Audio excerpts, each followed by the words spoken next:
I'm a WVU grad, so I was one of George's students as well as Adrian, and I was here with Maggie Lovell at the time from Michigan State, and was, I think, like everyone else, one of the most profound and memorable times of my life to date.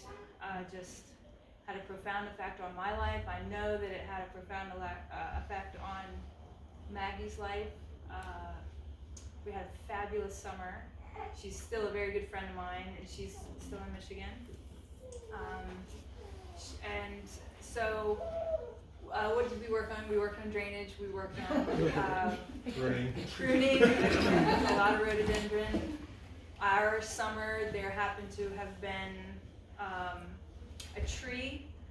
I believe it was a hemlock that was growing up right in front of, if you're at the big the main overlook where everybody takes the pictures, there was this hemlock tree that had found its way on the rock and was growing up to block the main vertical chimney column. And that wasn't so much, it wasn't that George felt that the tree was wrong, it was just that it was growing in not the way it should.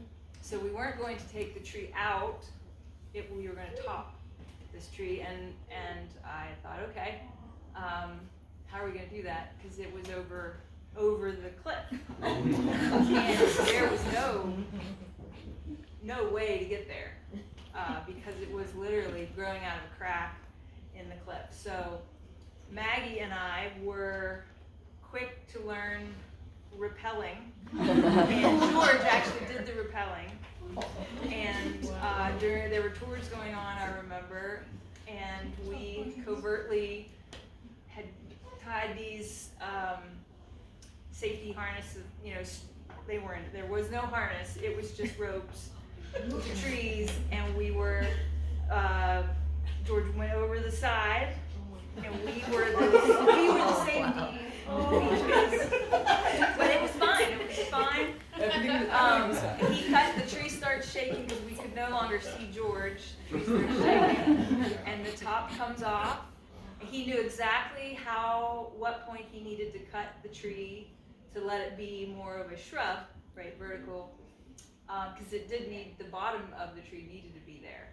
We looked at the view with George, where does it need to be, back and forth from the house to the overlook from the house. Well, it just took a while.